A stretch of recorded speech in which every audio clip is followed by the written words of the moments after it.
මේ අංකල්ස් ටිකක් තව යනවා කියනවා. යහල ඉන්න කට්ටිය.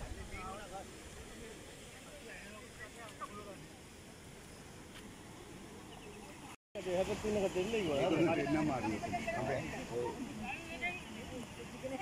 හැනේ මෙතන ගමේ එක්කම ඉඳක මෙහාටම පෙරලා දාන්න. පෙරලන්න.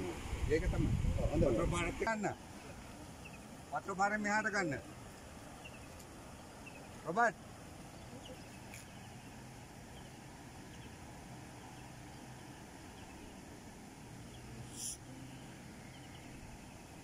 පාරත් එක්ක නේ